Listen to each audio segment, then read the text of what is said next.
Hey legends! In this video, I'm gonna break down all the parts of the new trailer for Tron Areas. But before we dive into the trailer analysis, let me give you a quick recap of the Tron movie series, so you've got the full background and can really follow along with everything I'll be talking about. The first Tron movie came out back in 1982, starring Jeff Bridges, and it was directed and written by Steven Lisberger and Bonnie McBird. Here's a quick summary of the plot. In 1982, a programmer named Kevin Flynn, played by Jeff Bridges, gets digitized and pulled into the digital world inside a computer at Encom after his work is stolen by his boss, Ed Dillinger. While trying to hack into the system to find proof, Flynn gets sucked into a virtual universe where programs look and act like real people. Inside the system, he finds out it's ruled by a tyrant called Sark, a digital version of Dillinger, who oppresses programs and even claims to be a user. With the help of Tron, a security program created by his friend Alan, and Yori, a rebellious program, Flynn leads a revolution against Sark using light cycles and identity disk battles. In the end, he defeats Sark, frees the system, and makes it back to the real world. Flynn's hack ends up exposing Dillinger's crimes, and Flynn regains his rightful place in the company. Eventually, Flynn becomes the head of Encom, while Tron remains in the digital world as a hero. What made this movie so unique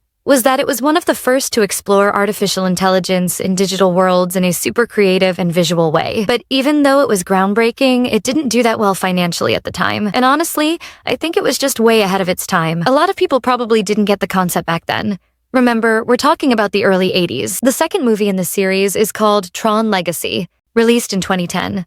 It stars Jeff Bridges again, and was directed by Joseph Kosinski. So, the story takes place about 28 years after the events of the first film. This time, the focus is on Sam Flynn, the son of Kevin Flynn.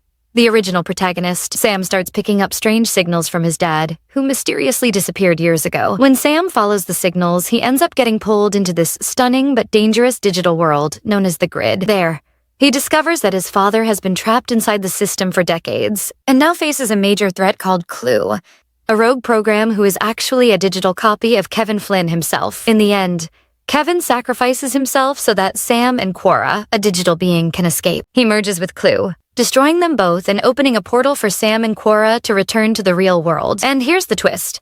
Quora, who was originally just code, becomes a real person when she enters the real world with Sam. Even though the story was really cool and had a lot of potential, the movie didn't perform super well in the US, but globally it actually did pretty decently, and gave the creators some solid success internationally.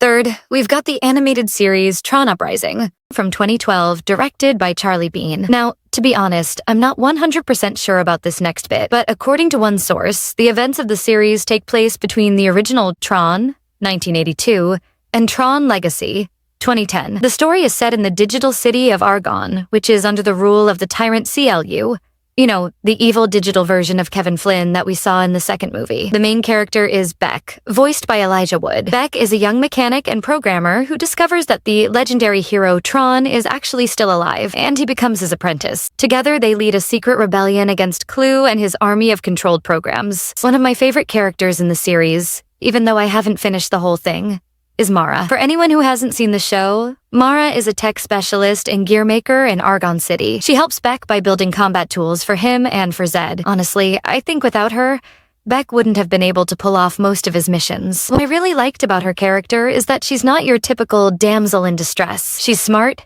creative, and plays a key role in the fight against evil. And I also think her skills are what help Beck operate without exposing his true identity. That said, there were a few things that kind of bothered me while watching some episodes. For one, the overall vibe of the show felt a little gloomy and lifeless to me. I didn't really feel that urge to keep watching. Also, the character design was a bit weird. Like, the animation quality was great, no doubt, but I gotta say, some scenes actually creeped me out a bit at first. Their body proportions felt off. Their legs were really long compared to the rest of their bodies, and the all-black outfits reminded me of some creepy character I saw somewhere before. So, if I had to rate the show out of 10, I'd give it a 6 out of 10. Alright, finally, the official trailer for the new movie Tron Areas just dropped on Destiny's official channel. And honestly, before I even saw this trailer, I had no idea that something called Tron even existed in cinema history. But the moment I watched it, my curiosity went through the roof. I just had to know the backstory so I could fully understand what the movie was about. So, I went on a little binge, watched all the movies, the animated series, and even did some research until I finally pieced together the full story,